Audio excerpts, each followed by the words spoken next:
This Bible chapter proves that the world will end soon. I'll not give all praise to the Most High, whose true name in Hebrew is Yahweh, in the name of His Son, Yahweh Shai. This is your brother Hassad, coming right back at y'all. And we're not going to waste no time. We're going to get right into it. This is not a clickbait video. Some people make videos like this. The world will end soon. This is coming soon as a form of a clickbait in an attempt to get views. This is none of the sort. I'm going to emphatically prove that according to the Bible, specifically this chapter in the Bible, the world will end soon. And we'll go visit some other scriptures as well, but I want to principally focus on this chapter right here. So make sure y'all like and share the video. We're going to get right into it.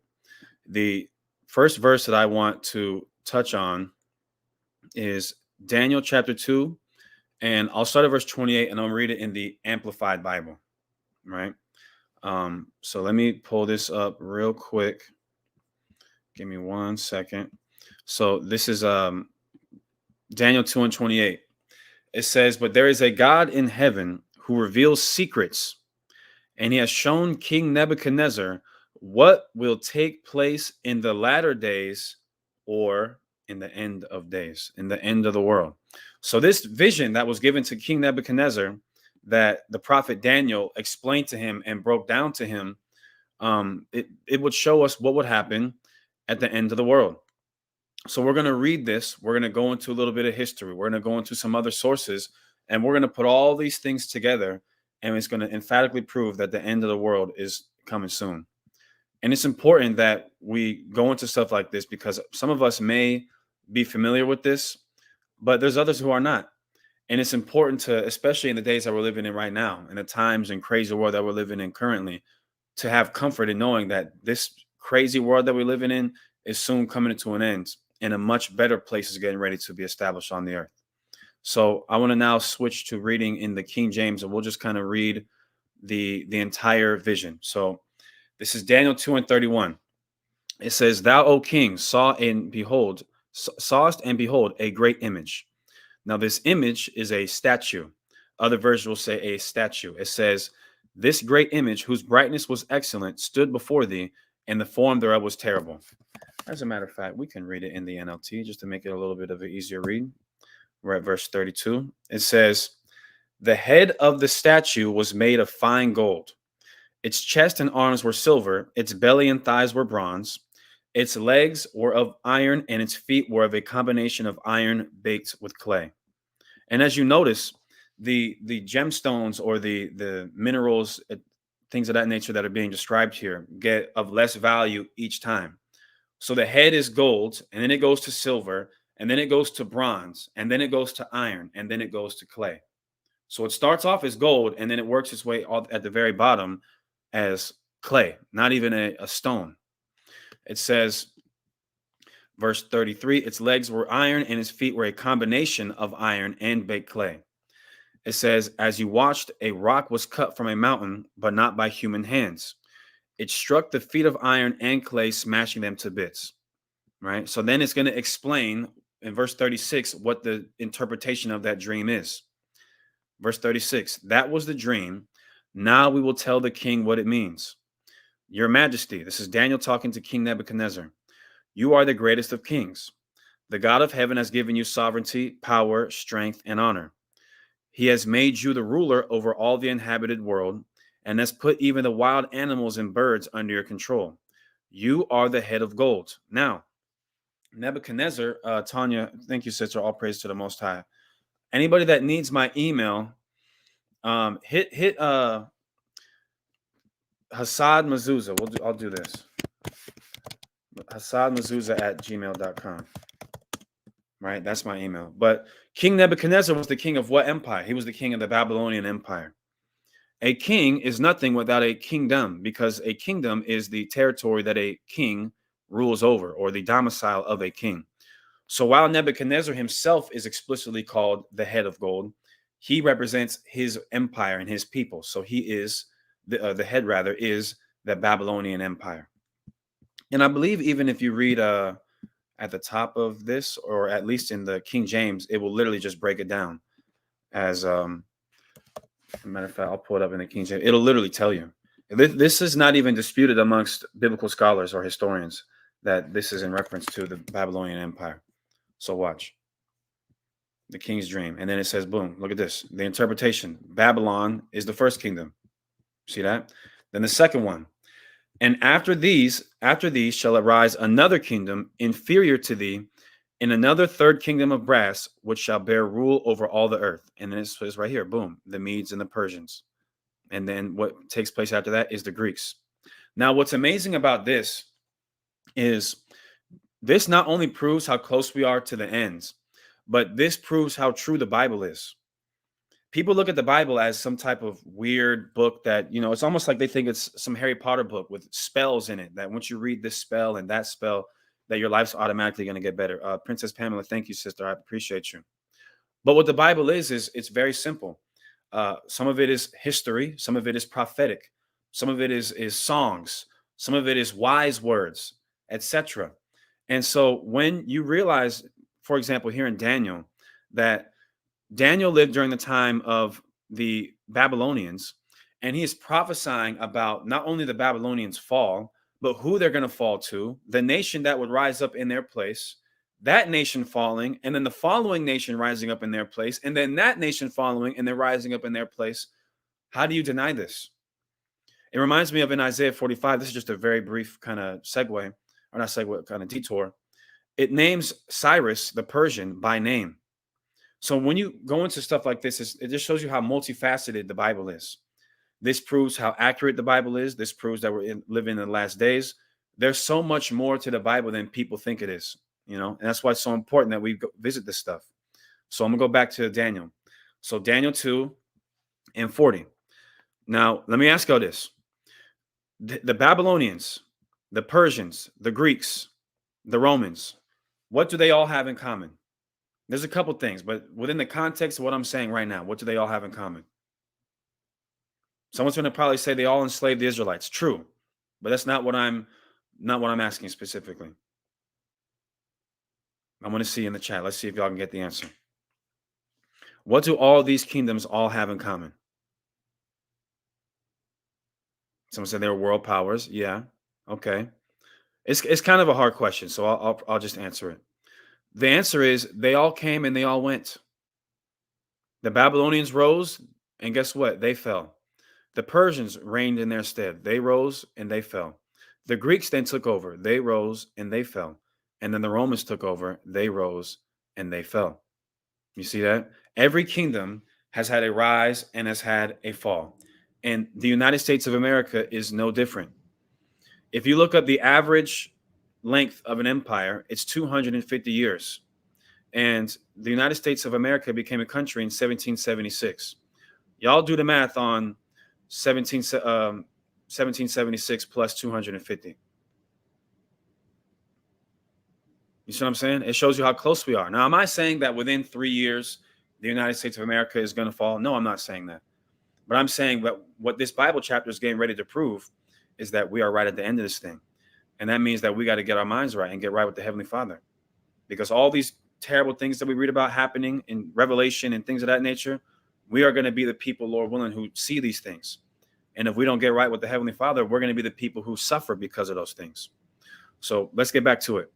It says, and the fourth kingdom shall be strong as iron, for as much as iron breaketh in pieces and subdueth all things, and as iron that breaketh all these shall it break in pieces and bruise.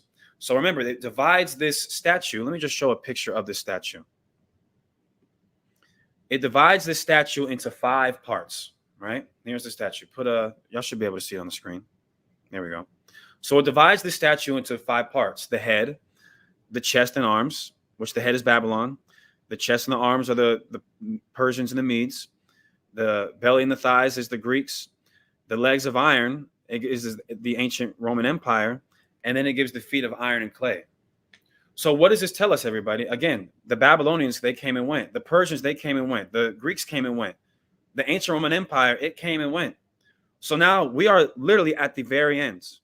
We're at the feet of iron and clay. Put a 1 in the chat if that makes sense to everybody. Daham, my brother, what's going on, King? Put a 1 in the chat if y'all follow, if y'all want me to repeat anything. It starts with Babylon. Babylon is going on 2,600 years ago. We're 2,600 years removed from the giving of this prophecy. And 4 of these kingdoms that it gives have came and gone. The end is the feet of iron and clay. Omar Armstrong, thank you, family. Okay, someone asked me to repeat. So in Daniel chapter 2, King Nebuchadnezzar has a dream where he sees this statue. And he asks all the wise men in Babylon to explain it to him, and they can't. So he's about to kill them.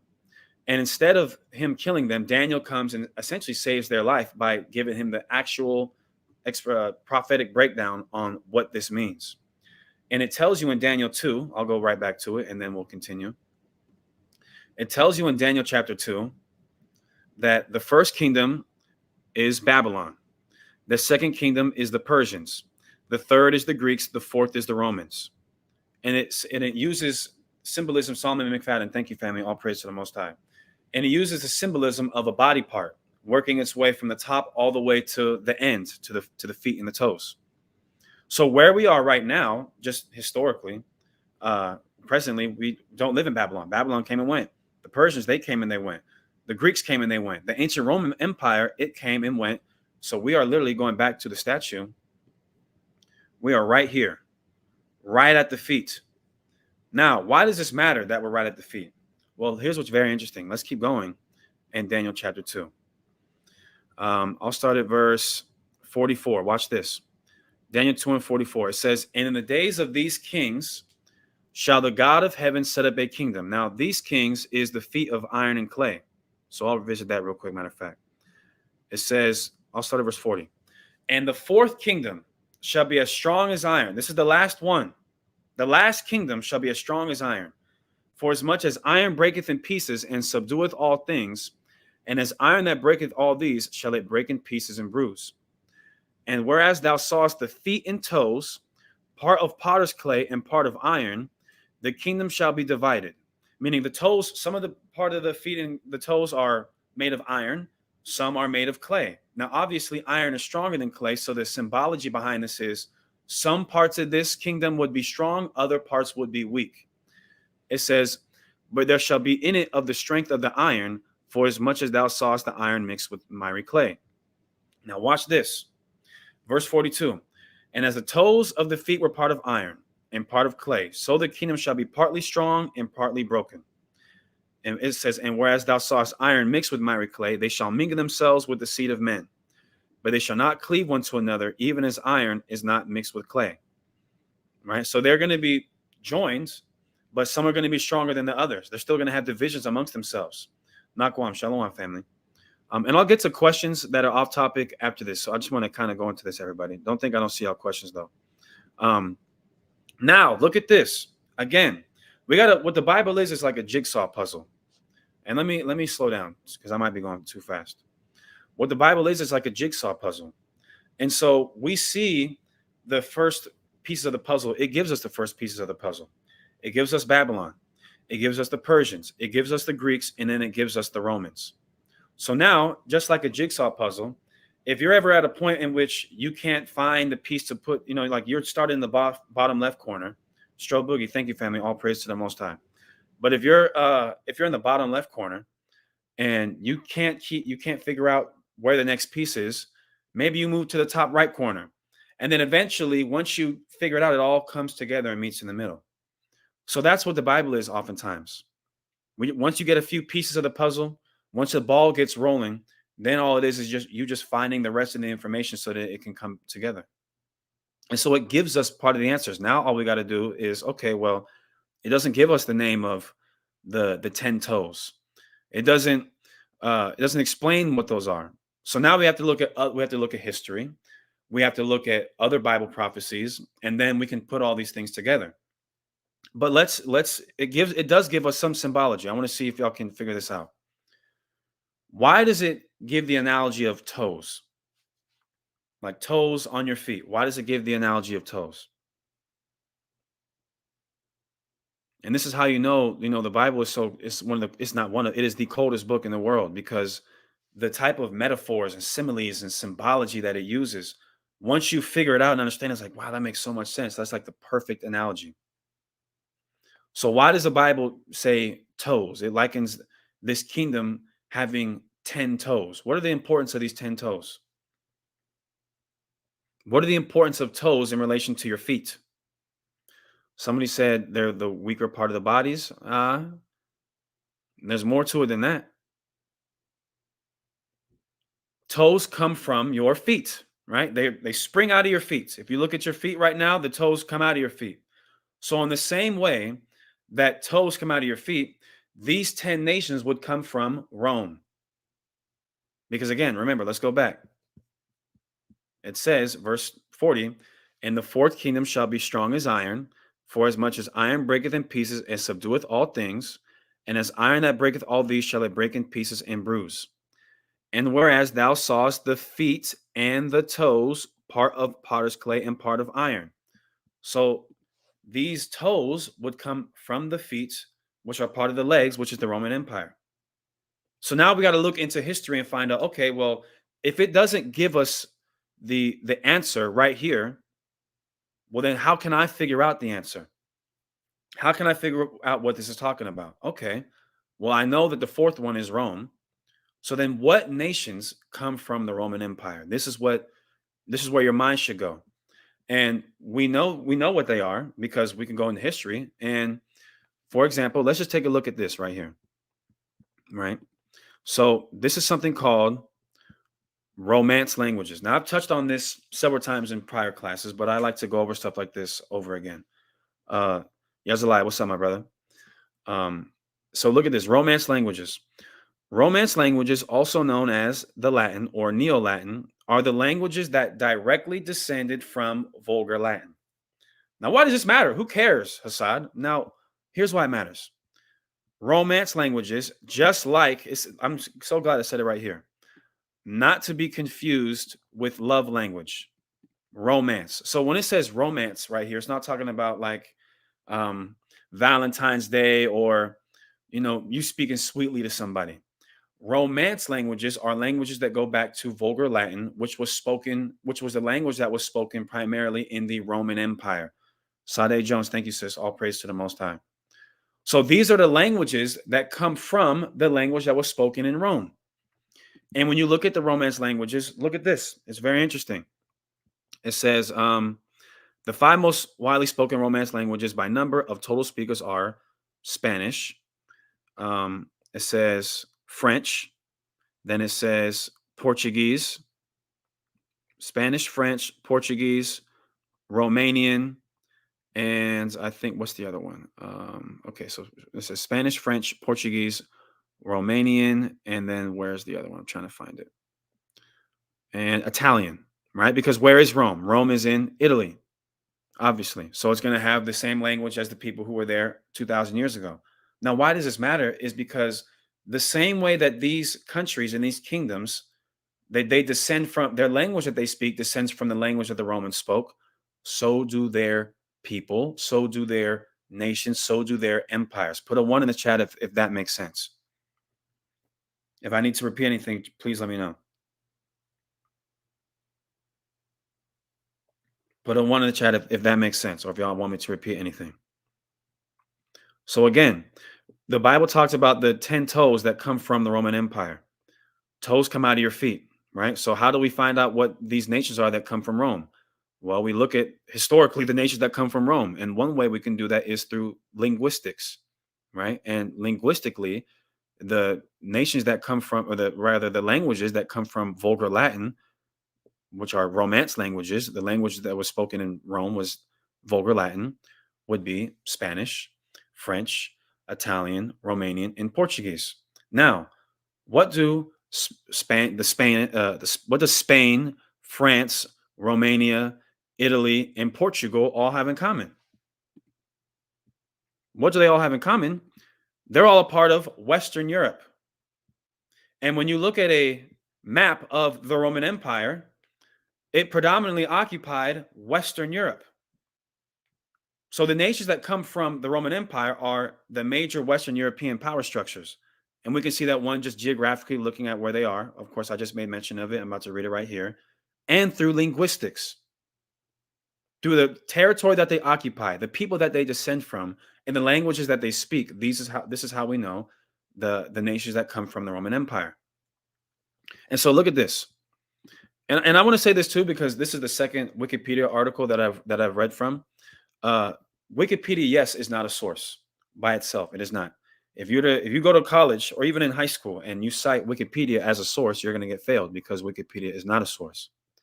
But if you pay attention to Wikipedia and you know how to use it, you'll look at the bibliography, the references.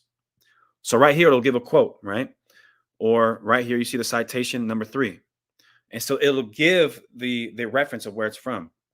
So for this one in particular, it says key factors in the start of the Cold War up to 1955, reasons for the Cold War, higher history revision, and it's from the BBC Bite Size Retrieve, February 23rd of 2024.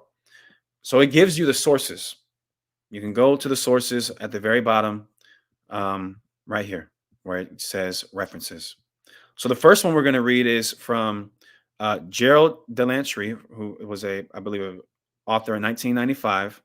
And the book is entitled The Westernization of Europe, Inventing Europe, the Idea, Identity, Reality. And this is from page 30. And so just to give a source, and in case anybody was confused. So let's just read this. Look what it says. Western Europe is the western region of Europe, obviously. The region's extent varies depending on the context. The concept of the West appeared in Europe in juxtaposition to the East, which would be like Russia, and originally applied to the ancient Mediterranean worlds, the Roman Empire, both Western and Eastern, the Western Roman Empire and the Eastern Roman Empire, and medieval Christendom. Medieval Christendom would be like during the time of the Crusades and things of that nature. Beginning with the Renaissance, 1400s, this is where we see the British emerge to become a world power, and the Age of Discovery, roughly from the 15th century, the concept of Europe as the West slowly became distinguished from and eventually replaced the dominant use of Christendom, right? But the point of us going here is the Western territory, the Western European territory, geographically, is the exact same territory as the Roman Empire, because the nations that come from the Roman Empire occupy the same territory as the Roman Empire. They just come from the Roman Empire. Does that make sense? I may have misspoke a couple times, but put a 1 in chat if that makes sense up to this point. Put a 1 in chat that makes sense up to this point. And I promise, because the title of this video says, this Bible chapter proves the world will end soon. And this information, when we tie it all together, is emphatically going to prove that the world is getting ready to end. Because Daniel breaks this similar thing down in Daniel chapter 7. And so in Daniel chapter 7, it gives it even a little bit more clarity. But let's keep going in Daniel chapter 2, right?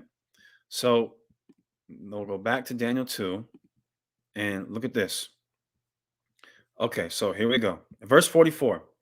And in the days of these kings, the nations that spring from the Roman Empire, the 10 nations that spring from the Roman Empire.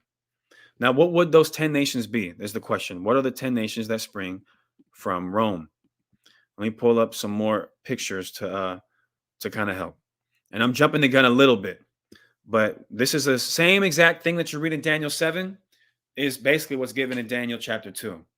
So the 10 nations would be Belgium, Denmark, France, Italy, Luxembourg, the Netherlands, Greece, Ireland, England, and West Germany. All 10 of these named nations right here have their roots and tie back into the Roman Empire. Every single one of those. That's why in Daniel 7, they're likened unto the 10 horns that come out of the fourth beast. And in Daniel 2, they're likened unto the 10 toes that come out of the fourth kingdom. Why? Because the same way toes come out of your feet is the same way horns come out of the head of an animal. These are nations that sprang from the Roman Empire, right? So those are the 10 nations that spring from the Roman Empire.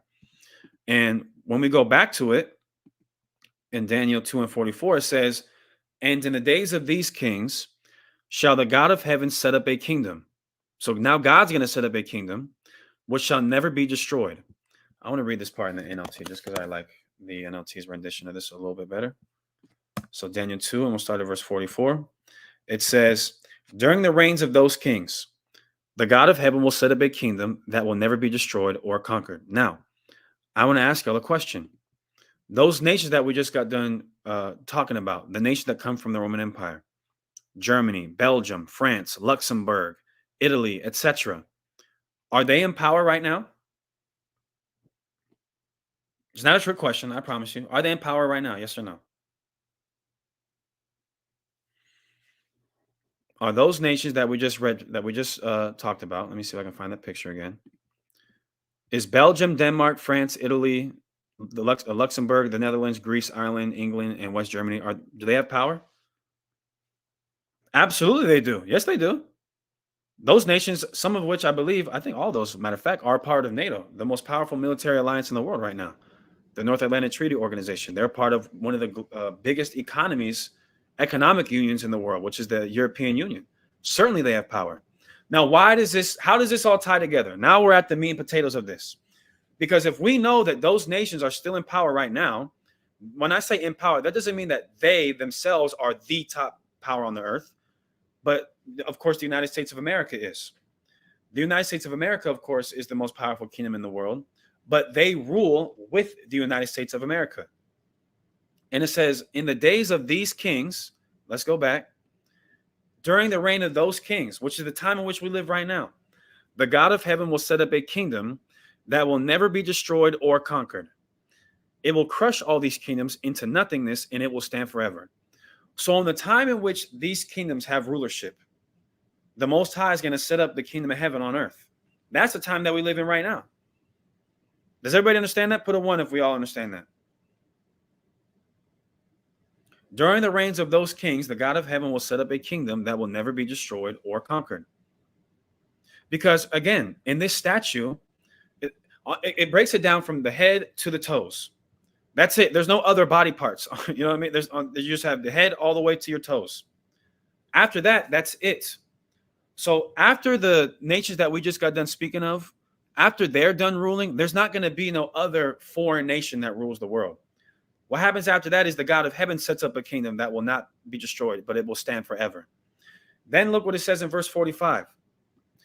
That is the meaning of the rock cut from the mountain, though not by human hands, that crushed to pieces the great statue of iron, bronze, clay, silver, and gold. The great God was showing the king what will happen in the future. The dream is true and its meaning is certain. So let's give another picture. This is what the end of the dream is.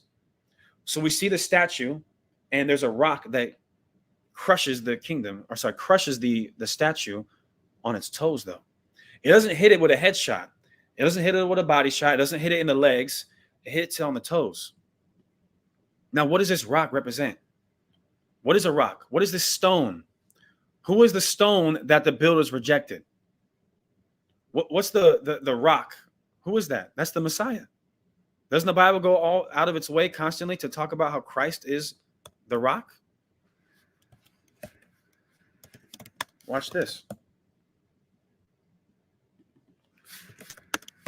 Watch this. Let me pull this up in, I believe this is in Peter. Here we go. Watch this. 1 Peter chapter 2, verse 7. Unto you, therefore, which believe, he is precious. Who's the he? Who is the stone that the builders rejected? The Messiah. Who people call who your auntie and them called Jesus Christ. His real name in Hebrew is Yahushua. So then it goes on to say, look, verse 8. And a stone of stumbling and a rock of offense, even to them which stumble at the word. So this is the Messiah. And it says that the Messiah, let's go back. Let me go back to this picture. That the Messiah would hit this statue on its feet. Why? Because he's going to return in the days of those kingdoms. He's going to return and take down those kingdoms. And then once you hit the feet, the rest of the body is going to fall. And then the kingdom of heaven will be established on the planet Earth. You see that? Now, I want to also read this for anybody else that is confused. Matter of fact, I want to read a couple things. This is Proverbs 25:2. It is the glory of God to conceal a thing, but the honor of kings is to search out a matter. So the Heavenly Father has a lot of prophecies in the Bible. There's all kind of things that are explained in the Bible. Some things not explained. A lot of prophecies are left up to the individual to figure out what the heck's going on. And that's our honor to be able to go and do these things. Because like it says in Deuteronomy 29 and 29, that the things which are revealed belong unto us and to our children. But it says the secret things belong to the Lord, rather. The secret things belong to the Lord. But the things which are revealed, which is the Torah, belong unto us and to our children, that we may do the law forever and ever. So the secret things, they're the Heavenly Father's. But then it's up to his discretion to be able to reveal these things. And they can't be revealed unless you go and search these matters out. It's important for you to know this. Why? Because it's in the Bible. The end of the world is something that is one of the most important things in the entire Bible.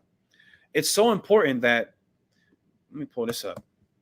The disciples were constantly asking the Messiah, when's the end of the world going to be? Matthew chapter 24 and verse 3.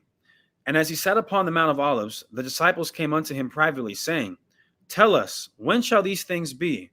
What shall be the sign of thy coming and the end of the world? They ask him right here, right before he dies, man, when's the world going to end? Because what do they understand about the end of the world? At the end of the world is simply the genesis of a new world, the creation of a new world where heaven, where righteousness is established. And that is the theme and the source of Deacon and I's organization, Genesis, the Genesis Israelite School. A new beginning. This is what we're looking forward to. That's why it says in 2 Ezra chapter 6, verse 9, that Esau is the end of the world and Jacob is the beginning of it that followeth. So it's their ends. So when the title says this Bible chapter proves the world will end soon, it's their world. Their world's coming to an end, and our world will begin or have its genesis soon afterwards. You see that? So it's important for us to go into these things to give us comfort. Doesn't that give you comfort knowing that, man, I've been working this job. I had to work overtime. I'm short on bills. I got problems here. I got problems there. But I know that I'm at the end. I know it's just a little bit further. Because the Bible likens our walk unto a long distance race. It's not a short distance thing. That's why the scriptures say that the race is not to the swift. If it's a race that's not to the swift, that means it's not a sprint, because a sprint is to the swift. A short distance race is to the swift. Swift is fast. It 100% matters how fast you are in a sprint. It doesn't matter how fast you are in a marathon. Let me ask y'all this. I've given this analogy several times and posed this question several times, but I want to ask y'all this. How do you win a marathon, or how do you complete a marathon? That's my question to y'all. How do you complete a marathon? This is not a trick, super deep question, I promise. It's a super simple one, I promise. How do you complete a marathon?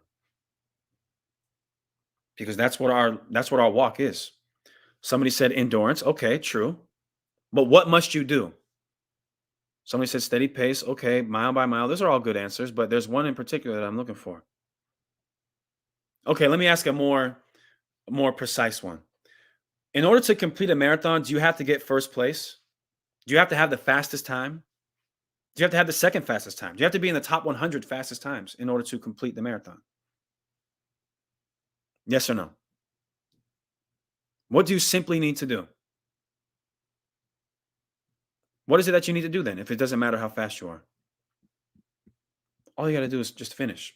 All you have to do is cross the finish line. Literally, that's how you complete a marathon. You don't have to be first place. You can be last place, but guess what? You are still successful in completing a marathon. That's what our walk is right now. It's a long distance race. You have to find your pace and then run at that pace. But the reason why I bring this up, not to sound super corny and stuff, but even in a marathon, put a one in the chat. If you ever seen during the marathon, there'll be people on the side that'll be handing out water bottles or snack bars or things of that nature to give them a boost of energy. That's what prophecies are supposed to do. That's what brother and sisterhood is supposed to do. Is that when you start to get tired, you see that person on the sideline that gives you that bottle of water to help, give you that boost that you needed. And then when you read scripture specifically about us being at the end times, that's you seeing the finish line. Imagine if because I think a marathon is 26.2 miles. Imagine you just got done running 26.1 miles and you're just exhausted and you want to give up. And you look right at the end of the road and you see that finish line. You're going to get that boost of energy that you need to not give up and complete it. That's what we do when we go into the Bible and find out just how close we are to the end. It's like turning that corner and seeing that finish line right there. So that's why it's so important that we go into scriptures like this that emphasize and prove how close we are to the end of the world. See that? So enough with the corny little rant, But let me go now into Daniel chapter 7, because I made mention that just like Daniel chapter 2, Daniel chapter 7 also gives a very similar vision. Daniel chapter 2 is King Nebuchadnezzar's vision, and Daniel chapter 7 is Daniel's vision. But they both parallel. They're basically the exact same thing. So let me read this. Daniel chapter 2, and look what it says. Let's look how it starts. The vision of the four beasts, right?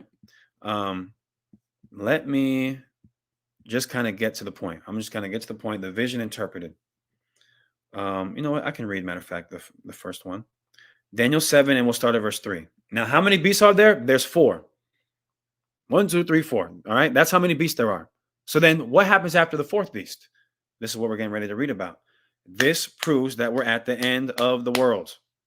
No doubt about it. There's no doubt in my mind, and there should be no doubt in y'all minds that we're right at the end.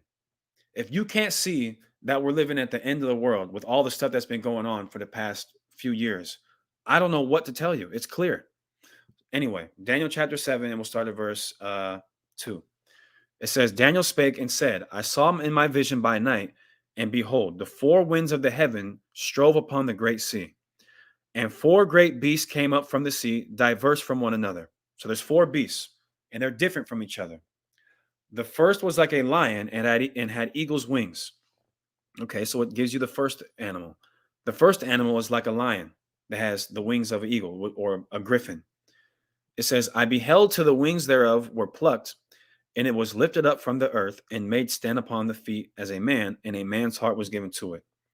Then it says the second one, and it's going to break itself down. So that's the reason why I'm not explaining it right now. So then it says the second one is like a bear, and it raised itself up on one side, and it had 3 ribs in the mouth of it. And it says between the teeth of it, and they said unto it, arise and devour much flesh. Okay, so the first one is a lion with eagle's wings. The second one is a bear that's lifted up on one side and has 3 ribs in its mouth. The third one is like a leopard. And then notice the fourth one, it says, after this I saw in the night visions, and behold, a 4th beast, dreadful and terrible and strong exceedingly. Now I want everybody to pay attention to this. Clutch Peso TV, thank you, family. All praise to the Most High. The first 3 kingdoms it used an animal to explain what it's talking about. A lion with eagle's wings. It talked about a bear. Then it talked about a leopard. But the 4th beast, it doesn't describe it as an animal. It just says it's a dreadful. You see that in verse 7? After this, I saw in the night visions, and behold, a 4th beast, dreadful and terrible and strong exceedingly. Somebody said, I thought it was Russia and China. It's not Russia and China. I'm going to prove it momentarily. So let's go back to the 4th beast. It says the 4th beast was dreadful and terrible and strong exceedingly, and it had great iron teeth. Now, isn't that interesting? It has great iron teeth. What was Rome likened unto in Daniel chapter 2? What mineral, if that's what it's called, was Rome likened unto in Daniel chapter 2? Who remembers? It was likened unto iron. So that should already be a light bulb coming into the head. Okay, that's interesting. In Daniel 2, it mentioned how Rome was likened unto iron. And then this 4th beast that comes after this 3rd beast, it has iron teeth. Interesting. So when you keep going, it says it had great iron teeth. It devoured and broke in pieces and stamped the residue with the feet of it. And it was diverse from all the beasts that were before it. And it had 10 horns. Interesting. So Rome in Daniel 2 it was likened unto iron, and it had 10 toes. This 4th beast that's not named is likened unto having iron teeth, and it has 10 horns. This is why I said that there's a direct parallel between Daniel 2 and Daniel 7. And both of these chapters go into the end of the world, right? So let's keep going. It says, I considered the horns, and behold, there came up among them another little horn, before whom there were 3 of the first horns plucked up by the roots. And behold, in this horn were the eyes like the eyes of man, and a mouth speaking great things. Okay, interesting. So from this fourth beast, which is the Roman Empire, right? And I'll prove it momentarily. So the Roman Empire has 10 horns, 10 nations that spring from it. It's likened unto iron. But then there's another little horn that comes out somewhere. And it takes down 3 of the nations that come from the Roman Empire. Because again, this fourth beast is Rome. The 10 horns or the 10 toes in Daniel 2 are 10 nations that come from Rome. But then there's an 11th horn that takes down, this 11th horn also comes from the Roman Empire, but it decides to take down 3 of the nations that come from Rome. So we got to look in history and see, okay, well, what nation also descends from the Roman Empire and took down 3 of the horns from the Roman Empire? Now, first, what we're going to do is prove that this fourth beast is the Roman Empire, if it wasn't clear enough already. But before we do that, we're going to prove the nations in Daniel 7 are the same exact ones in Daniel chapter 2. So look at this. Daniel chapter 8. We're going to now skip the rest of 7. We'll come back to it. But look at this. Daniel 8:1. The vision of the ram and the goat. It says, in the 3rd year of the reign of King Belshazzar, a vision appeared unto me, even unto me, Daniel, after that which appeared unto me at the first. So you can feel free to read this chapter on your own, but it literally breaks it down right here in verse 15, the interpretation of the vision, right? So y'all are more than welcome to read verses 1 to 14. I'm not hiding anything from you or trying to twist anything by not going to 1 and 14. But for the sake of time, I'm just going to go to the interpretation of the vision as opposed to reading the vision and then the interpretation. It's the same exact thing. I hope you understand. So look at this, verse 15. And it came to pass when even I, Daniel, had seen the vision and sought for the meaning Daniel saw this vision and he wanted to get the understanding. Behold, there stood a man before me as the appearance of a man. And I heard a man's voice between the banks of Ulai, which called and said, Gabriel, make this man to understand the vision. So this is one of the archangels, Gabriel. Brother Enoch, thank you, family. I appreciate it. All praise to the Most High. And I want to just give a big shout out and thank you to everybody that's been supporting the channel. And when I say supporting, I don't mean just by, sending a super chat or things of that nature. That's 100% appreciated. But anybody that's, been listening, that's been edified, that's been liking the video, sharing the video, I sincerely appreciate every single one of y'all, for real. And I know I had been kind of absent from the channel. I had a lot of stuff going on. And Lord, when I'm going to be uploading more consistently, here from now in the near future. So thank you, everybody. I really appreciate it. So now let me go back. It says, verse 17. So he came near where I stood, and he came, and I was afraid. Wouldn't you be afraid if an angel came up to you, let alone Gabriel, one of the chief angels? And he said unto me, understand, O son of man, for at the time of the end shall be the vision. Interesting. Now, look at this. Now, as he was speaking with me, I was in a deep sleep on my face toward the ground. But he touched me and set me upright. And he said, behold, I will make you know what shall be in the last end of the indignation, for at the time appointed shall the end be. The ram's identity. The ram which you saw having 2 horns are the kings of Media and Persia. Now, what do the kings of Media and Persia have in common? They both assisted in taking down the Babylonians, and they both reigned in its stead. You see how in Daniel 2, it broke it down just like that? And Daniel 7, it broke it down just like that. Now it's basically giving the explanation in Daniel chapter 8, right? Then in verse 21, it says, and the rough goat is the king of Grecia, which is the Greeks. And the great horn that is between his eyes is the first king. So the goat is the Greek Empire. The great horn that is between its eyes is the first king. This would be Alexander the Great. Then it goes into saying, now that being broken, whereas 4 stood up for it, 4 kingdoms shall stand up out of the nation, out of the Greek Empire, but not in his power. Meaning, and you guys can go, and this again, man, I know I'm going fast. And I'm going, I try to slow down. But this just shows you how cold the Bible is. because Daniel is receiving this as prophecies. This is not history. It is for us because we're living, over 2,000 years after these events. But when Daniel's receiving this, he's being given pinpoint accurate Bible prophecy, pinpoint accuracy history that we can read about. So what it means that now that being broken, it's in reference to the death of Alexander the Great. That's how the great horn was broken, through him dying of, I think, of some type of disease. It says, now that being broken, whereas 4 stood up for it. What are the 4 that stood up in the place of Alexander the Great?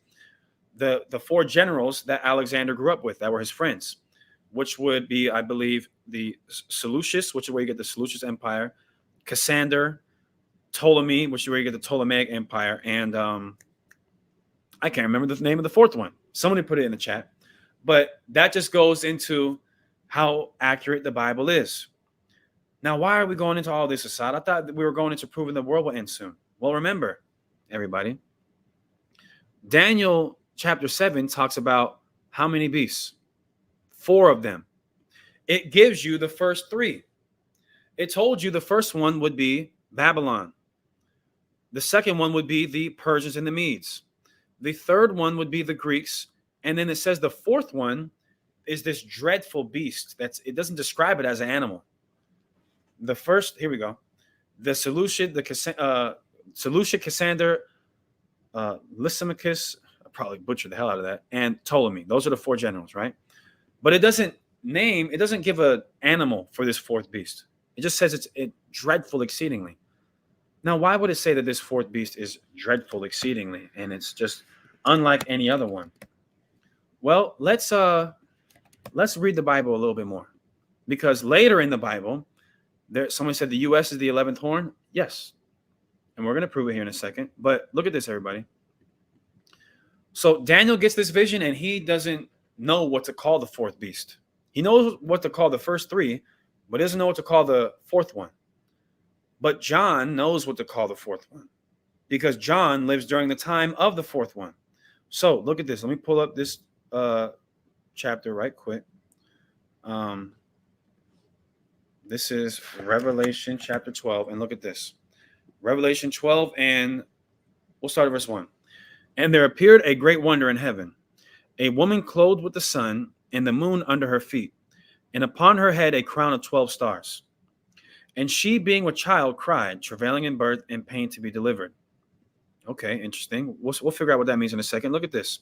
The red dragon, Satan. Okay, let's see if it's this red guy with a pitchfork in the middle of hell. Now, look at this. And there appeared another wonder in heaven, and behold, a great red dragon having 7 heads and 10 horns.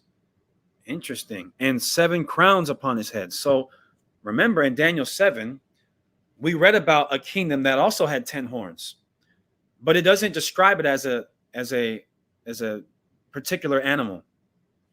Now, why wouldn't it describe it as a particular animal? It's easy to describe a lion with eagle's wings. It's easy to describe a bear with 3 ribs in its mouth. It's easy to describe a leopard. How would you describe an animal with 7 heads and 10 horns? Now, right here, he calls it a dragon. So, yeah, it's easy to describe. It's a dragon. But look at just wait for the next chapter. Look at this. So it says, and his tail drew the 3rd part of the stars of heaven and did cast them to the earth. And the dragon stood before the woman, which was ready to be delivered, for to devour her child as soon as it was born. So this entity, whatever this is, tried to kill a child as soon as it was born. Well, what child? Verse 5, and she brought forth a man-child who was to rule all nations with a rod of iron, and her child was caught up unto God and to his throne. What child do we know, are we familiar with, that is to rule all nations with a rod of iron? That's the Messiah. Who tried to kill the Messiah as soon as he was born? Herod. Herod is a tetrarch. A tetrarch under what empire? The Romans. The 4th beast is the Roman Empire. Now, again, I want everybody to remember this. How does this prove that the world will end soon? There's only 4 beasts. Babylon came and went. The Persians came and went. The Greeks came and went. And the 4th beast, the final one, is the Roman Empire. The Roman Empire was 2,000 years ago, literally. It was literally 2,000 years ago. So when you go back to now Daniel 7, let me ask y'all this. Am I going too fast? Please let me know. We're getting ready to go back to Daniel 7, but before we do, I need to make sure I'm not going too fast. Does this make sense? And listen, if there's anybody that has a question, please let me know. One that's on topic. If I'm going too fast, or it's, hey, brother, could you repeat that? Okay, somebody said slow down. Thank you. I need y'all to tell me when to slow down. Like, I know I asked, like, hey, y'all, am I going too fast? If y'all could, please do me a solid. Let me know when I'm going too fast. Don't even wait for me to ask if I'm going too fast. Just say, hey, bro, slow down. Hey, brother, could you slow down? And I'll say, okay, thank you, brothers. Thank you, sis. You know what I mean? Okay, so I'm going to slow down. But again, the fourth beast, which is the final one, T Learning X, thank you. It says, so all nations come against Christ on his return. Yes, that is Zechariah chapter 12 and Zechariah chapter 14. Right? That's a sidebar, but we'll maybe get to that on another time. But again, the fourth and final beast is the Roman Empire. The Roman Empire was 2,000 years ago. So then someone might ask, well, why hasn't the end come yet? If that's the final beast and it's been 2,000 years, because there are 10 horns that come from the Roman Empire. Do we see that? There are 10 horns that come from the Roman Empire. Let me go back to Daniel chapter 7. And matter of fact, before I do, I also wanted to touch on this too. Now, we read in Daniel chapter 8 about how the Greeks would take down the Persians. And now we see in the Bible and in history, look what it says. First Maccabees 1:1. And it happens after that, Alexander, this is Alexander the Great, son of Philip the Macedonian, who came out of the land of Kedem, had smitten Darius, king of the Persians and Medes, that he reigned in his stead the first over Greece. That's why it said that the notable horn on the Greek Empire was the first king, because he was the first king of the Greek Empire, right? So I just wanted to touch on that. So now we can get rid of that, and let's go with all this being said. Let's go back to Daniel chapter 7. And in Daniel chapter 7, look what it says. Let's go to verse 7. After this, I saw in the night visions, and behold, a fourth beast, dreadful and terrible. It didn't describe it. Why? Because it's got 7 heads and 10 horns. And later in Revelation in 13, it says, and I stood upon the sand of the sea and saw a beast rise up out of the sea, having 7 heads and 10 horns. Same one, the Roman Empire. And upon his horns, NATO, it says, I said NATO, because this represents NATO. It says, and upon his horns, 10 crowns, and upon his heads, the name of blasphemy. Here's why it doesn't describe us. How would you describe this beast right here, everybody? And the beast which I saw was like unto a leopard. Okay, so it's like a leopard, and his feet were as the feet of a bear. Okay, so it's like a leopard and a bear, and his mouth as the mouth of a lion. But it's like a lion too. And the dragon gave him his power and his seat and great authority. Right? So this is NATO, and the dragon would be the Roman Empire. And so how would you describe that is the question. How do you describe a beast that's like a leopard, but it's like a dragon, but it's like a leopard, but it's like a lion, but it's also like a bear. It's an abomination. You see what I'm saying?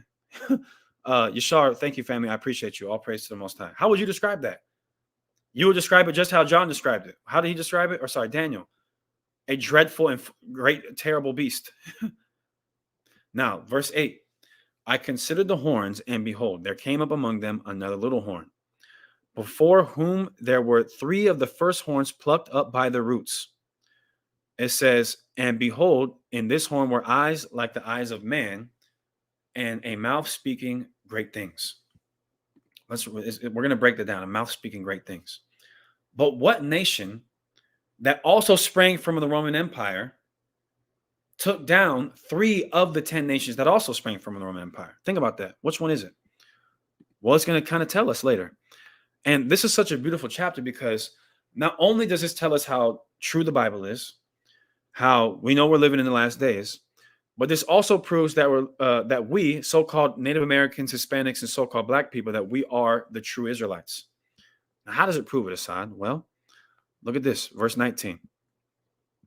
Then I would know the truth of the fourth beast, which was diverse from all the others, exceeding dreadful, whose teeth were of iron, and his nails of brass, which devoured, broke in pieces, and stamped the residue with his feet.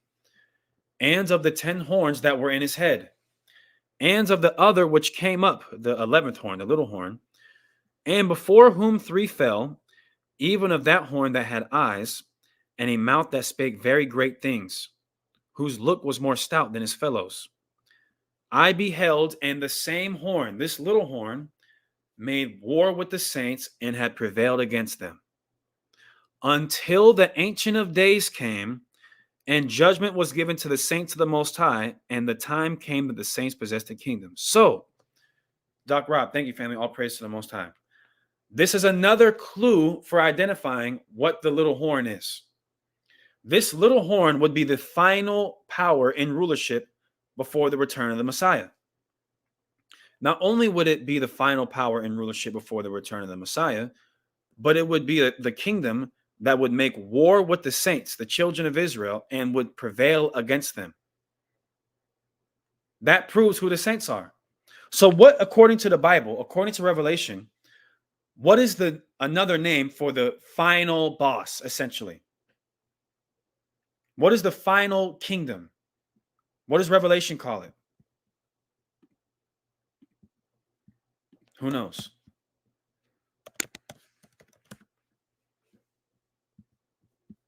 Who knows what it is? There we go. Babylon the Great, America. That's exactly what it is. Or Mystery Babylon. We'll pull that up in the scriptures here. Watch this. This is Revelation chapter. Where do I want to start?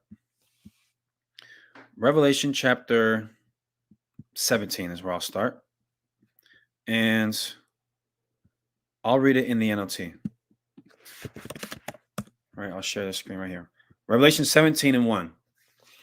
One of the 7 angels who had poured out the 7 bowls came over and spake to me. Come with me, he said.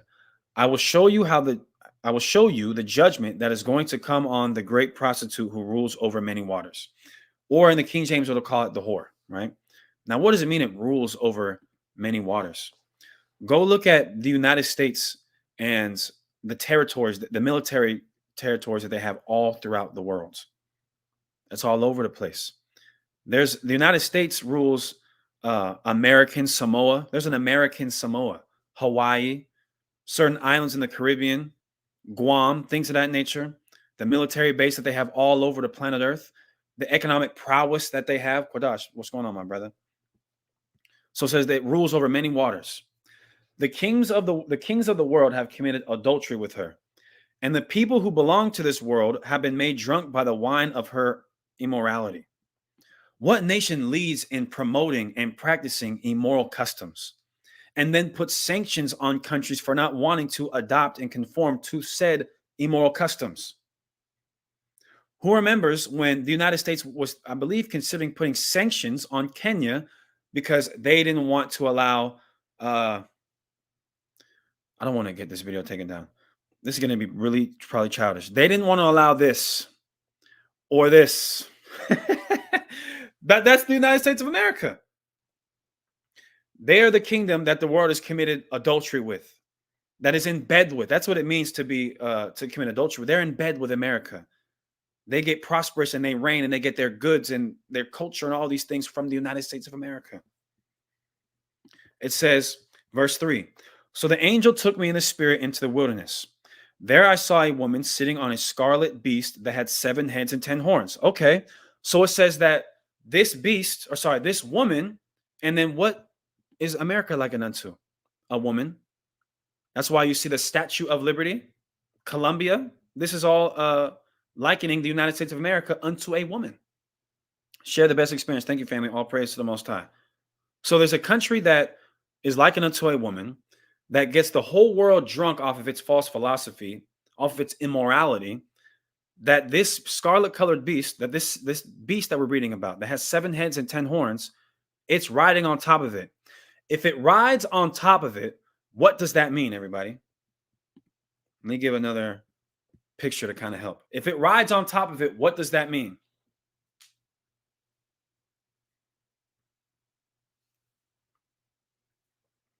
Who knows what that means if it rides on top of it? It controls it. Now look at all these nations right here. This is what you call NATO, right? NATO is the 7 heads and the 10 horns. NATO is the North Atlantic Treaty Organization, right? So you got countries like Germany, France, the United States, Great Britain. They are a part of NATO. But when you read about NATO, matter of fact, I want to see something. Let's look up NATO, and then I want to see if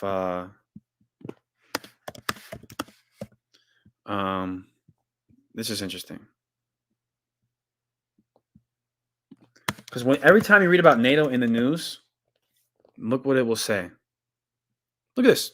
Even if you just, that's so crazy. I didn't even mean for it to be like this, but look at, even when you look it up, the AI will tell you. The United States is considered the leader of the North Atlantic Treaty Organization, NATO, a defense military alliance.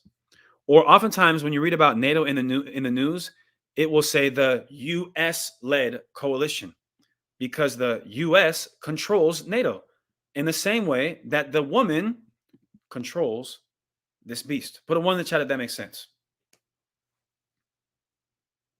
Put a 1 in the chat if that makes sense up to this point. I hope that wasn't too fast. It controls it. The other members of NATO don't do anything unless the United States gives the okay on it. The United States tells them what to do, bosses them around. See that? Okay, all praise to the Most High. So now let's go back to, I believe, I forgot where we were. Hold on. I think Revelation is where we were. Was it Revelation? Yep. Okay.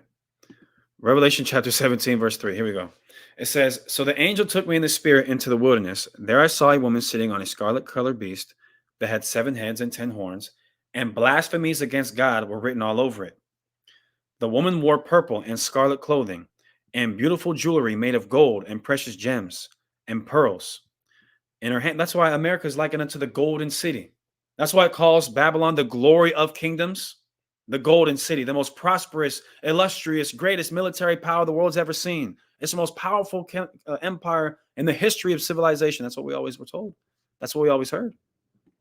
It says, in her hand, she held a gold goblet full of obscenities and the impurities of her immorality. Now, what do you do with a golden goblet? You drink out of it. It's a cup. But what the United States of America would do is go around the world getting other countries drunk off of its philosophy, destroying countries in the name of so-called democracy. That's why we all believed at one point that Iraq and Afghanistan needed to be liberated from bad old Saddam Hussein. Now, I'm not here to defend Saddam Hussein, but I'm just saying, how is it America's job to be the global police of the world? Or that the people in Libya must be liberated from that evil dictator, Muammar Gaddafi? Who said that it was your job to go kill Muammar Gaddafi? That they need democracy? How do you know them people want democracy? And then afterwards, we see all kind of obscenities and immorality being propagated in said countries. Or when it talked about they had gold and precious gems, well, how did they get that gold? They stole it. The gold in the United States of America was stolen from the indigenous peoples here. The California gold rush, California don't belong to Europeans. They stole it from Native Americans. What was in Iraq and Afghanistan? There wasn't no damn weapons of mass destruction, I'll tell you that. You'll be hard-pressed to find a slingshot. That was fighting them U.S. troops with damn slingshots and flip-flops. But there was some oil that was there. There was some poppy seeds over there that you can make heroin out of. There was some gold over there that they stole from Muammar Gaddafi. They stole money out of Haiti too. Someone just put in the chat. They literally went into the bank in Haiti and stole all the money. And that's how Citizens Bank, the bank that some of y'all may be banking with, that's how they got a lot of their money. They stole it from Haiti. Craig Thomas, thank you, family. All praise to the Most High. But it said, verse 15, a mysterious name was written on her forehead. Babylon the Great, mother of all prostitutes and obscenities in the world. Now, when it calls it the mother of it, it's like they call the Super Bowl the mother of all games. Doesn't mean that it gave birth to all the games, but it's the It's like when they call it the granddaddy of them all. It's the most prominent one, the most powerful and illustrious and influential one.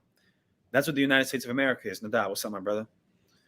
So let's keep going. It says, I could see that she was drunk with the blood of God's holy people who were witnesses for Jesus, Yahushua. I stared at her in complete amazement, right?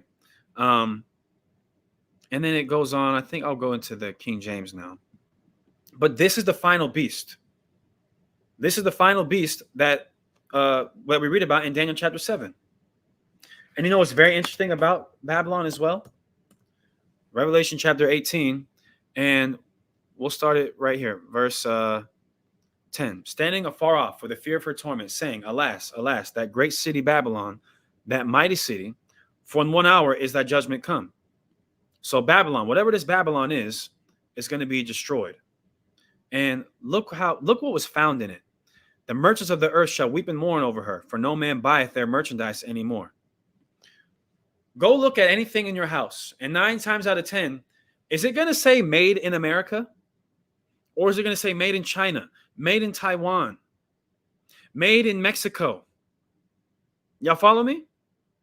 Now, wouldn't you? The United States of America is the biggest customer in the world. None of the stuff that's in the United States of America comes from the United States of America. That's why the merchants of the world are going to complain and cry, damn, we can't make no money off of these people no more. Your shirt, this shirt right, I guarantee you, this Nike damn sweatshirt is not made in America, even though Nike's from America. It's probably made in some damn sweatshop in the in East Asia. Then it goes on to say, the merchandise of gold and silver and precious stones, and pearls, fine linen, purple, silk. So it starts to name all these great things that were found in it. Now look at this, right? Look at this, interesting. Verse 13. And cinnamon and odors and ointments and frankincense and wine and oil and fine flour and wheat, beasts, sheep, horses, chariots, and slaves. So what did America have? What did they buy and sell? What was found in this country? Well, one of the things is slaves. So now we got to ask ourselves, okay, what country, because the Bible says it's the glory of kingdoms. And then when you read about it in Isaiah 47 and 1, or matter of fact, I'll read it I'll read verse 7 in the NLT. Look what it says. Isaiah 47 and 7 in the NLT. You said, I will reign forever as queen of the world. You did not reflect on your actions or think about your consequences. So that speaks to their military might. So there's a country. Let's just describe this country and see if we can't figure out which one it's talking about. So there's a country that comes from the Roman Empire, okay, that is the most powerful military, that is likened unto a woman, that has the most powerful economy, that when it gets destroyed, the merchants of the earth are going to cry and complain because they can't get no more money off of them, who had slavery. What else could it be talking about, everybody? And through its establishment took place through it taking down 3 other countries that came from the Roman Empire. Well, how did the United States of America get its independence and become a country? Well, it did have a revolutionary war against the British. That's one. It did go to war in the Spanish-American War against the Spanish, and it did have a war against the French. Oh, and what do the Spanish, the French, and the British all have in common? Oh, they all come from the Roman Empire. Even linguistically, we went into the beginning of this broadcast. Spanish and French go back to Vulgar Latin, which makes it a Romance language, a language that goes back to one of the languages, Vulgar Latin, that was spoken in Rome. Interesting. So the United States of America checks all the boxes. And what kingdom takes place after the United States of America, everybody? Here's my question for y'all. What kingdom takes place after the United States of America? What happens? After Babylon gets taken down, who rules after that?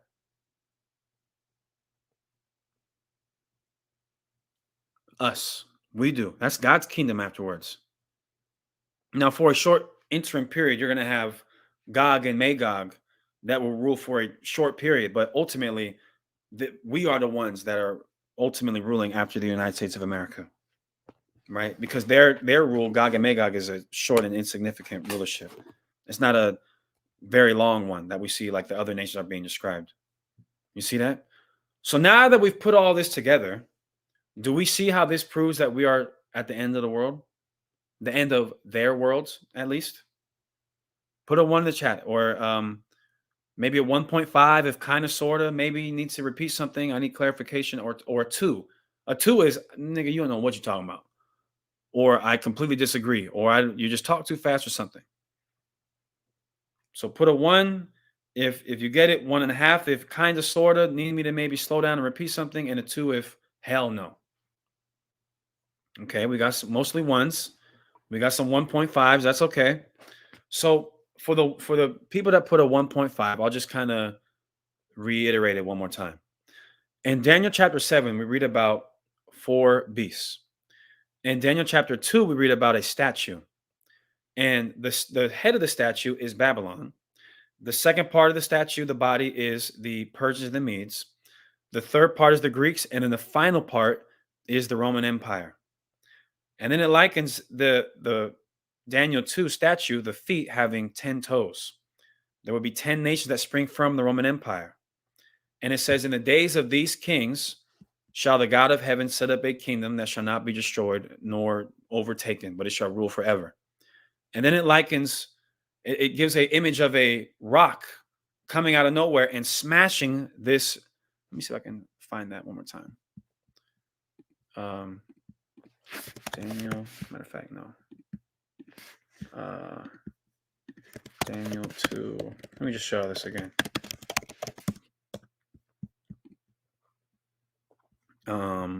Okay, perfect. So then in Daniel 2, towards the end, it gives I'll pull this up real quick. In Daniel 2, it gives this image right here, where it gives a list of all the kingdoms, basically from the time of Daniel all the way to the end of the world, the kingdoms are listed, and the more prominent ones. And in the time of the kingdoms of the feet, which is the Roman Empire and the nations that spring from the Roman Empire, the Messiah would return and break the statue on its feet.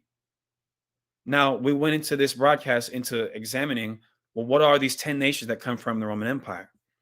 And the 10 nations that come from the Roman Empire, we can see in history. We can look at this, and we can look at something called Romance languages. Romance languages, also known as Neo-Latin, are the languages that are directly descended from Vulgar Latin. They include Spanish, French, Portuguese, and Romanian. So in the same way that toes come out of feet, these nations would come out of the Roman Empire, right? They would come out of the Roman Empire, and it said in the times of those kingdoms that the God of heaven would destroy them using his son and then set up his kingdom. Well, we are living in the days of those kingdoms right now. So we're right at the end. And then we paralleled that with Daniel chapter 7, which basically gives the exact same vision, just a little bit different.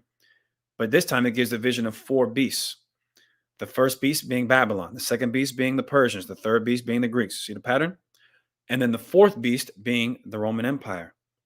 But then it says that this fourth beast has 10 horns. In the same way that the statue and the feet had 10 toes, this fourth beast in Daniel 7 has 10 horns. The same way toes come out of your feet, horns come out of the head of an animal. So that there will be 10 nations that would spring from the Roman Empire. And we just went about proving which ones those are. Then it says that there would be an 11th horn, a little horn, that would, matter of fact, we'll just read it one more time. Daniel 7, and I'll read it in the NLT to kind of make it easier for a read. Daniel 7. And look at this. Look at this. Wow, I like the NLT. Verse 23. Then he said to me, this fourth beast is the fourth world power that will rule the earth, the Roman Empire. It will be different from all the others. It will devour the whole world, trampling and crushing everything in its path. Its 10 horns are 10 kings who will rule that empire. The King James is a little bit better right here. because those 10 kings are the nations that would rule out, would come from that empire. They would rule the territory that that empire had, but they would be distinct entities. It says, then another king will arise, different from the other 10, who will subdue 3 of them. Well, if those nations are, if we just went and proven what those 10 nations are, the nations that come from the Roman Empire, well, what country do we see taking down 3 of those 10 nations? Because we also read about this kingdom being the one that would be the final one that would oppress the saints, the Israelites. It's called Babylon in Revelation. It would be likened unto a woman, a queen that would rule the whole world, that got the whole world drunk off the wine of its indoctrination and lasciviousness and evilness and wickedness. And that it would control, then it would be likened unto a woman that would control those kingdoms. That's the United States of America. It talks about its military prowess. It talks about its economic prowess. That's the United States of America. Raquam, thank you, family. All praise to the Most High. How did the United States of America become a kingdom? Because remember, what did it say in Daniel 7? That it would subdue 3 of those kingdoms. It subdued 3 kingdoms in order to become an empire. The British during the Revolutionary War, the Spanish during the Spanish-American War, and the French. That's how America became a country. Now, how does this prove that the world will end soon? Because after that, after this little horn is taken down, what happens? Again, Daniel 7 and 21. As I watched, this horn, the little horn, America, Babylon, was waging war against God's holy people and was defeating them. Well, now you have to ask yourself, what people, what distinct ethnic group did the United States of America make war with? Someone might say, well, it made war with Japan. It made war with Vietnam. Yeah, but the issue with that is, yes, it made war with Japan for 5 years. Yes, it made war with Vietnam for like 9 years. The United States made war with Black and Hispanic people, and I would love for anybody to tell me, when did the war stop? Huh? When did the war stop? Because in during the 1400s, that was certainly a declaration of war. In 1619, when they kidnapped us from the shores of West Africa and brought us to Jamestown, Virginia, so-called Black people, that's certainly an act of war. Them taking the land from the so-called indigenous peoples of this country, who are really the Israelites of the Northern Kingdom, that's certainly an act of war. When did that war stop? When did it stop? What are you going to say? 1865? That's the war. That's when the war stopped. The war on Black people stopped in 1865. What about when they were bombing churches in the 1960s? What about when the United States of America was had the Tuskegee syphilis experiment, where they're giving Black men syphilis on purpose? Anybody seen the video where I go into the lead poisoning experiments that they did in the 1990s? What about the incarceration rate? What about the war on drugs, which is really just a war on Black and Hispanic people? So the war never stopped. So when it talks about this horn making war against God's people and was defeating them, because look what it says. They would make war against God's people and defeat them until the Ancient One, the Most High, came and judged in favor of his people. So it wouldn't be just a short war. It would be an ongoing war. It would be a war that would be ongoing until God himself steps in. Does that make sense? Put a 1 in the chat if that makes sense. It would be an ongoing war because it says until. They were making war against them until God himself had to do something. It would be a continuous war against one specific group of people, the Israelites. So once you identify that this little horn is Babylon and Babylon is America, that emphatically, beyond a shadow of a doubt, proves that we are the Israelites. Because what other ethnic group of people did the United States of America make a war with and has been at war with since its inception? It's not Chinese people. There's no dig on Chinese people, but I'm just saying. It's clearly talking about us. It says, until the Ancient One, the Most High, came and judged in favor of his people, then the time arrived for the holy people to take over the kingdom. That's the kingdom on earth. And again, that is the inspiration behind Deacon and I's organization, Genesis Israelite School. Now, why is that the inspiration? Because Genesis is a beginning. This is a new beginning. That's what the kingdom of heaven is, a new beginning. That's why Peter said we're looking forward to new heavens and a new earth. It's not literally a new heaven or literally a new earth, but it's, for us, it's new because it's the end of their kingdom and the beginning of ours. The genesis of ours, Nadab. Thank you, family. All praise to the Most High. And this proves several things: how accurate the Bible is, how close we are to the end, and that we are the Israelites. And I want to say this too: if anybody is interested in joining the Genesis Israelite School, reach out to me, or you can reach out to Deacon or myself by hitting the email deaconmusicpage@gmail.com. Danny Hughes, thank you, family. All praises to the Most High. So if you're interested in joining, we got brothers all over the country. All praise to the Most High. If you're interested in joining, email Deacon Music Page. I'm going to put it in the chat right now. deaconmusicpage@gmail.com. Line and Unit, thank you, family. All praises. Thank you to everybody, man, that's been supporting. I got to keep saying it. Thank you to everybody that's been supporting me and the channel. Like, I really do appreciate it. For people to support me for doing what I love doing, it's definitely reassuring, and I definitely appreciate y'all. All praises to the Most High.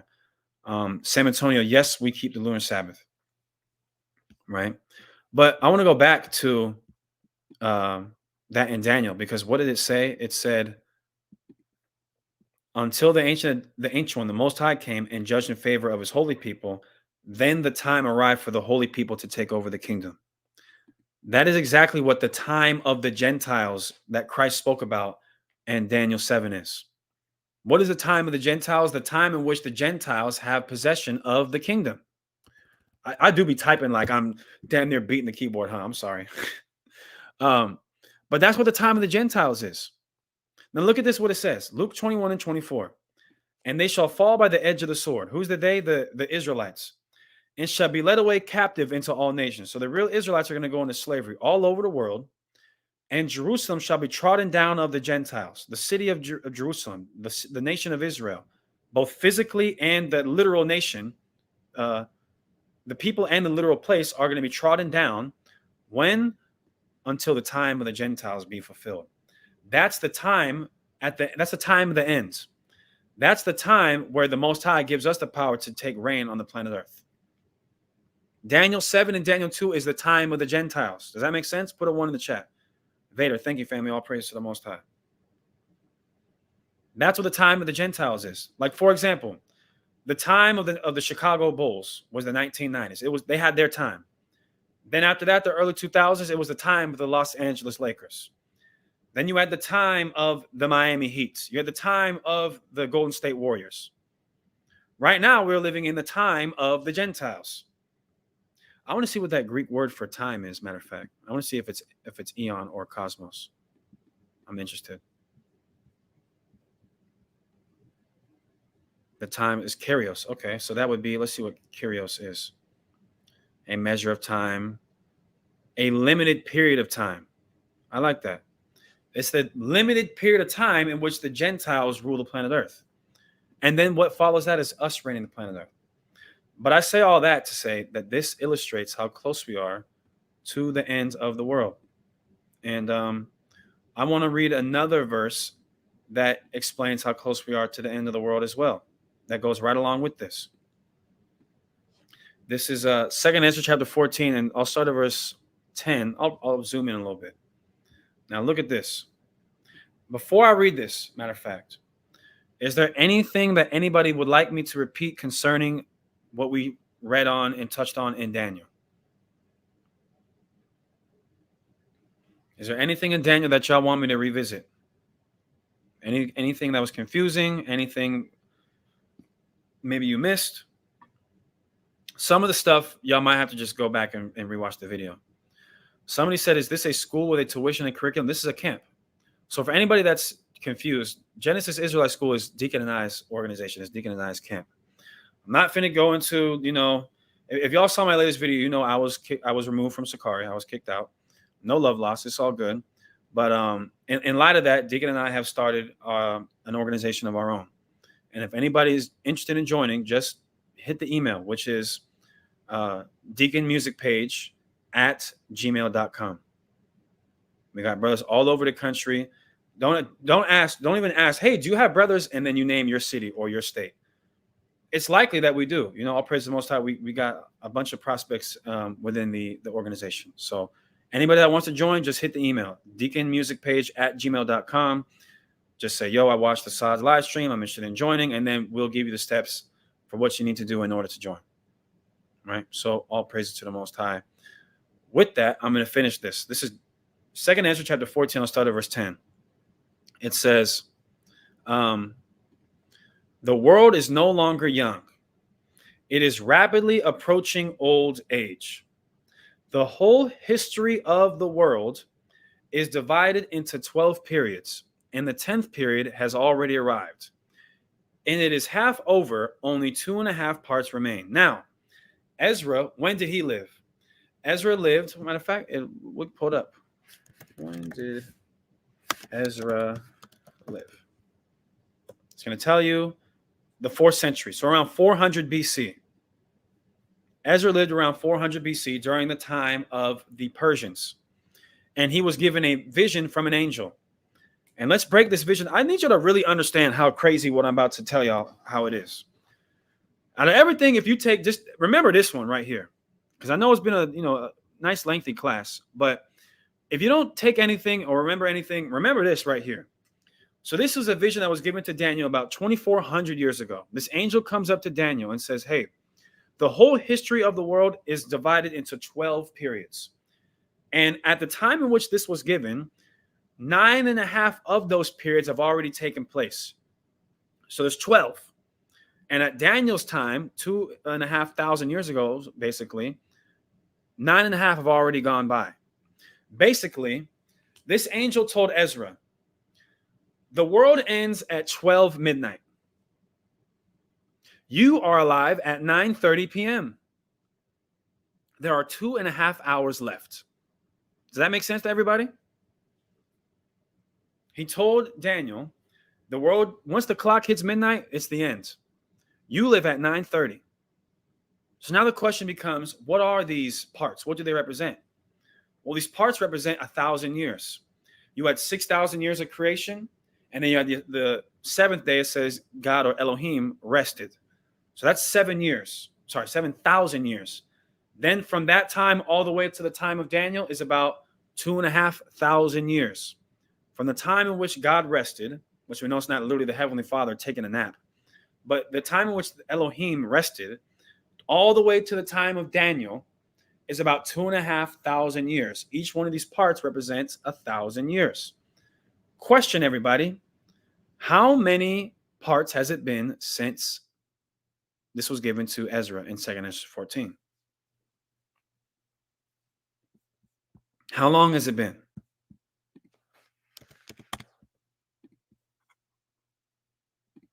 Who can tell me how long it's been? Well, again, Ezra lived at 400 BC. It's been about 2,400, 2,500 almost years. And let's reiterate this one more time. The angel went up to Ezra and said, hey, man, once the clock hits 12, the world's over. It's the kingdom of heaven that's going to take place on earth. And Ezra, he told Ezra, you live at 9:30. Each hour in that analogy would represent 1,000 years. So if each hour represents 1,000 years, and once the clock hits midnight, it's over. Ezra lives at 9:30. How many hours has it been? It's been about 2.5 hours. 2.5 hours from 9:30 is about midnight. Put a 1 in the chat if y'all understand that. I kind of maybe made that a little too long, but I hope y'all understand that. Once the clock hits midnight, it's over. Daniel lived at 9:30, and it's been 2.5 hours since then. That's like the shortened version. So we are literally right there. Literally. We are right at the end. So then what does it say? What does the angel tell Ezra after this? Set your house in order. Warn your people. Comfort those who are humble and teach those who are wise. Then say goodbye to this mortal life. Put earthly cares away from you. Throw down your human burdens. Lay aside your human nature. You got to, this is why I said in the beginning of the broadcast, and Deacon, if you're listening, I'm going to wrap up soon. Just give me a second. This is why I said at the beginning of the broadcast, this is likened to a marathon. And when you see how close you are to the end, it's like seeing that finish line. That'll give you that extra second wind to keep going. It's like them people on the sideline who give you that water bottle to help you renew your strength. We are right at the end of this thing. And I know, listen, bro, I know. Don't look at Assad like I'm just this. Anybody that knows me in the chat knows I'm a very normal person.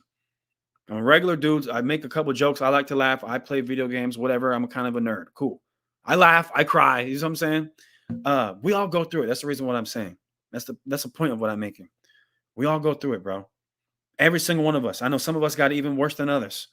There's nights where I'm staring at the ceiling where I can't sleep either. And there's nights when I'm thinking about all the, trauma and anxiety, and I got to do this and I got to do that. How am I going to pay this bill? What am I going to do? You know what I mean? Trust me. We all everyone in this chat that's in this truth and in sincerity has some form of anxiety, whether it be financial problems or relationship problems or problems at work or problems from your childhood or a combination of all of them. All of us got that, man. Some form of them. Some of us got them all. You know what I mean?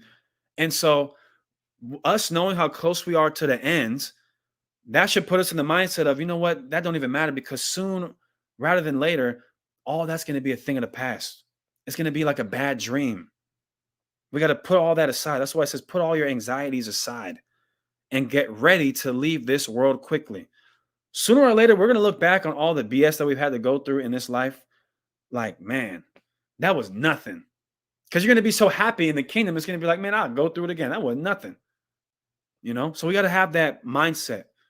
So all praise to the Most High. I hope that this lesson was edifying everybody.